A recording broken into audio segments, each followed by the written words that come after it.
In the heat of the intense battle, Rengoku gives his all in an effort to slay the Upper Moon 3 demon, but to no avail. Bleeding profusely, Rengoku, in a near-death situation, realizes that defeating Akaza is impossible, and any more resistance from him will end in futility, so he accepts to become a demon and gets fed with Muzan's blood by Akaza. Or at least, this is what happened in our version of the story. But what happens next? Being the strong human that he is, it would take him a long time before he fully transforms into a demon. He lays unconsciously on the ground, transforming to the dismay of exhausted Tanjiro and fellow comrades who could do nothing to stop him. These short few seconds felt like years to Tanjiro, as the man he looked up to faded before his eyes. It is at this moment that Akaza flees away with Rengoku, in an effort to protect him from the already rising sun. The news of Rengoku accepting to transform into a demon came as a shock to everyone in the Demon Slayer Corps. He was an easily lovable guy and seemed to be of the utmost conviction. While the news of his transformation spread like wildfire, people could only be seen talking about it in hushed tones. The most shocked by the news was Kagaya, who considered Rengoku as his own child. Since Rengoku still needs to be accepted by Muzan and prove his loyalty, he wouldn't make his appearance for quite some time. Hence, the Entertainment District arc, which featured Uzui and comrades killing the Upper Rank 6, and the Swordsmith Village arc, which saw the defeat of Gyoko and Tantengu, would play out the same as in the anime. Sometime later, during the Infinity Castle arc, while all the Hashira and Demon Slayers battle the Upper Moons, Rengoku, who is now the Upper Moon 5, taking over Gyoko, waits for the perfect moment to reveal himself. He lurks in the shadows, knowing that his appearance will change the tide of the ongoing battle. After an intense battle against Akaza, Giyu and Tanjiro managed to defeat him, a feat that made them very exhausted. Tanjiro faints while trying to walk and Giyu loses consciousness. Rengoku continues hiding till they are awake and have tended to their injuries. It is at this moment that Rengoku makes his grand entry right in front of 2 Demon Slayers. At first, they couldn't recognize him because he was completely different now that he is a demon, but after taking a closer look, Giyu and Tanjiro froze in their tracks as they couldn't believe that Rengoku survived the demon transformation and is now an upper rank of the 12 Kizuki. What are you guys surprised about? You look like you've just seen a ghost. What are you doing here? I thought you were dead. You coward. Dismayed, Tanjiro kneels down and begs Rengoku to come back and join the Demon Slayers again. Take a look at Nezuko and Lady Tamayo. They're both demons, but they still help humanity. They're good and kind to humans.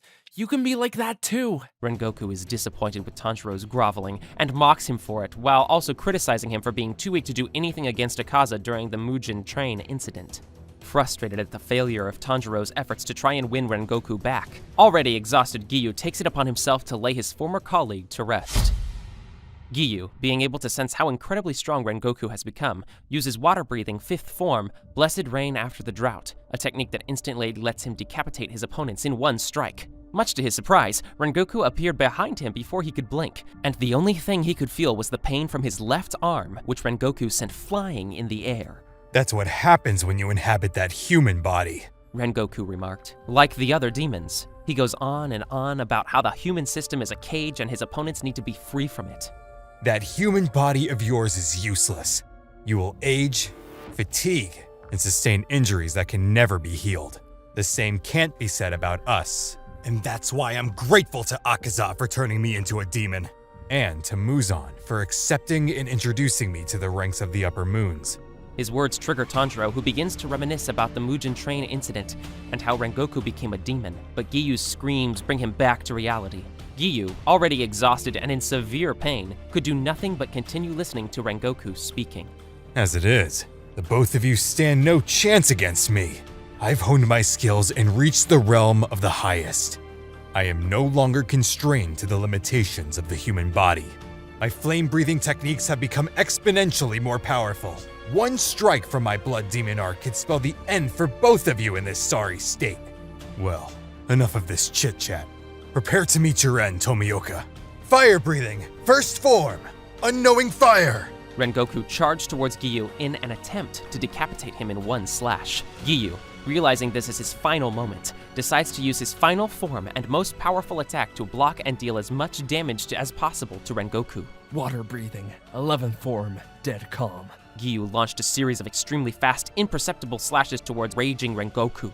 Tanjiro stared up in awe as the whole place was covered in smoke as a result of the clashes between Rengoku's and Giyu's attacks.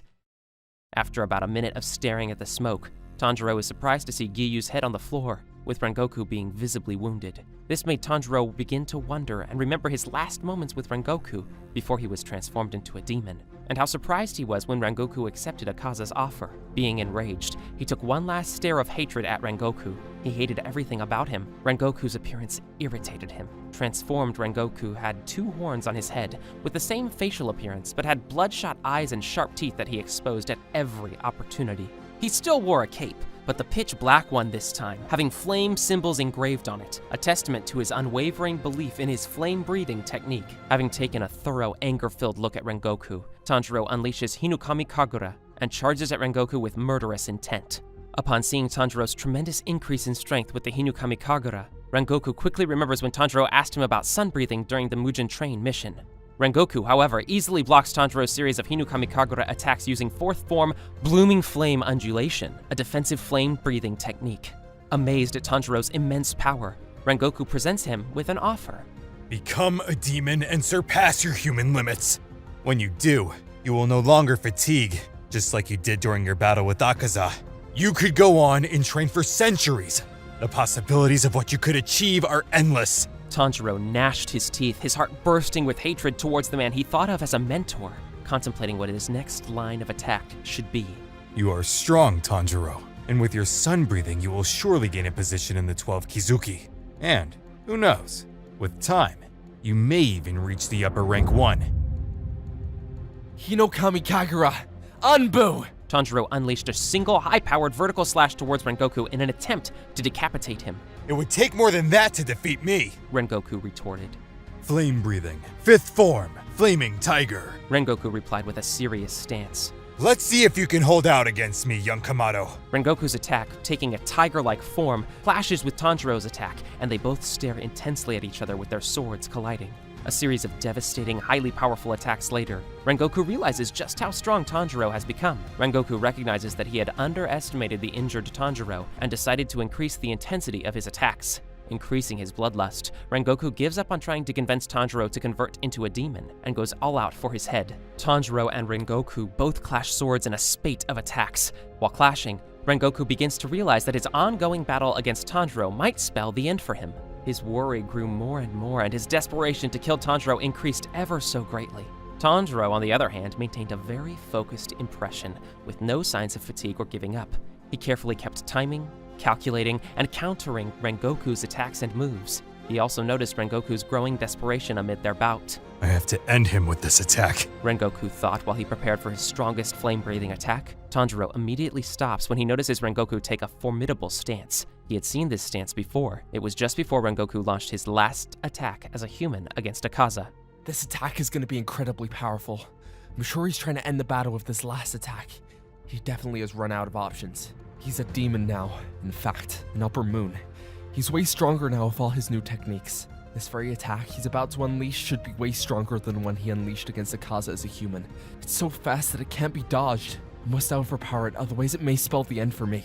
Rengoku shouted as he charged towards Tanjiro in a humongous dragon-like form. All Tanjiro could see was fire flying towards him. Sun breathing.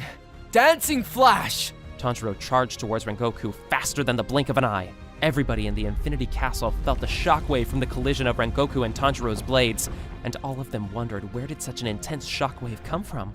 Angered at his severe powerlessness against Tanjiro, Rengoku watched in dismay as his sword broke in half and fell to the ground. Once again, he felt fear. His eyes glanced at the broken sword on the floor and he froze. The cold hands of death were pulling him. Frustrated, he let out a very loud shout. Blood demon! He felt his head fall off his shoulders. Tanjiro had decapitated him just before he could unleash his blood demon art. I'm sorry that it had to end this way, Rengoku-san, Tanjiro remarked while sheathing his blade. Still surprised, Rengoku saw an image of his mom staring at him. Mom, I used my power for personal gain, for my selfish interest. I didn't protect the weak as you taught me. Instead, I preyed on them. He kept on crying as he felt he had broken all the principles his mom set for him, and which he accepted and promised to uphold for the rest of his life. I was a fool. I was a selfish fool. I trusted Akaza and chose demons over humanity. What was it all for? It was all for nothing. Tanjiro looked at him and shook his head without saying anything. He didn't feel pity nor hatred anymore. It just felt like Rengoku never existed in the first place. Plagued with regrets, he was too ashamed to say any last words to Tanjiro as he watched him collapse from exhaustion.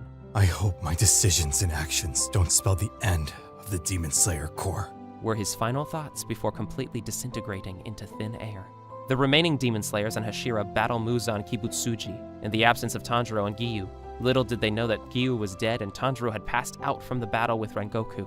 Sometime later, Tanjiro regains consciousness and rushes to the battle scene, but by the time he got there, most of the Demon Slayers had been wiped out by the Demon King Muzan. The last standing Hashira, Gyome, turned around and gave a smile to Tanjiro before having his head pulverized by Muzan. Having lost all hope and being extremely weak and exhausted from fighting 2 upper moons, Tanjiro falls to his knees and starts crying. Sensing the same aura as Yorishi's in Tanjiro, Muzan gives him a harsh glare and unhesitantly blitzes off his head. Who would have thought that Rengoku's decision would result in this outcome? The end of the Demon Slayer Corps, Muzan thought, in deep appreciation for Akaza and Rengoku. Click on